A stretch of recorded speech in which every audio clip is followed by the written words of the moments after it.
यह दुनिया की सबसे खूबसूरत शादी की सुबह थी। दूल्हा था ऑर्फियस, ग्रीस का सबसे महान संगीतकार और कवि, और दुल्हन थी यूरिडिस, जंगलों की एक सुंदर परी। दोनों एक दूसरे से बेपनाह मोहब्बत करते थे, लेकिन यह खुशी चंद पलों की मेहमान थी। शादी के उत्सव के दौरान अचानक यूरिडिस का पैर घास में छिपे एक जहरीले सांप पर पड़ गया। जब तक ऑर्फियस दौड़कर उसके पास पहुंचा, यूरिडिस की मौत हो चुकी थी। यूरिडिस के जाने के बाद ऑर्फियस का दिल टूट गया। उसका दुख इतना गहरा था कि वह इंसानी दुनिया में नहीं समा सका। उसने एक ऐसा फैसला लिया जो आज तक की किसी जिंदा इंसान ने नहीं किया था, पाताल महबूबा को मौत के मुंह से वापस लाना। जब ऑर्फियस पाताल लोक के दरवाजे पर पहुंचा तो उसने अपनी वीणा बजानी शुरू की।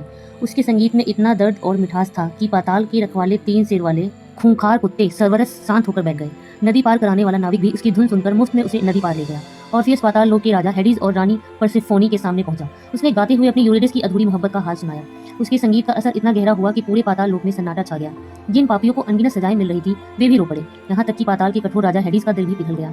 हेडिस ने यूरिडिस को वापस धरती पर भेजने की इजाजत दे दी, लेकिन एक बहुत ही कठिन शर्त के साथ। जब तक तुम पाताल लोक की सीमाओं से बाहर निकलकर सूरज की रोशनी में न पहुंच जाओ, तुम पीछे मुड़कर नहीं देखोगे कि यूरिडिस तुम्हारे साथ पीछे आ रही है या नहीं। अगर तुमने पीछे देखा तो वह हमेशा के लिए पाताल लोक में वापस लौट आएगी। ऑर्फियस आगे बढ़ने लगा। हर कदम के साथ उसका दिल घबराहट से धड़क रहा था। उसे पीछे से कोई आवाज सुनाई नहीं दे रही थी। क्या यूरिडिस सचमुच उसके पीछे थी? क्या राजा ने उसे धोखा दिया?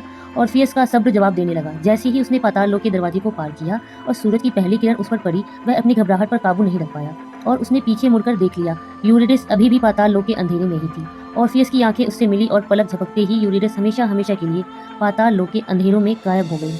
ऑर्फियस ने दोबारा अंदर जाने की कोशिश की, लेकिन पाताल लोक के दरवाजे उसके लिए हमेशा के लिए बंद हो चुके थे। इतने बड़े सदमे के बाद ऑर्फियस ने फिर कभी किसी से प्यार न करने की कसम खाई। वह जंगलों में अकेला बैठकर सिर्फ प्रेमी प्रेमिकाओं के दुख और मोहब्बत के गीत गा रहा है। उसके इसी दर्द से दुनिया में प्रेम कविता का जन्म हुआ।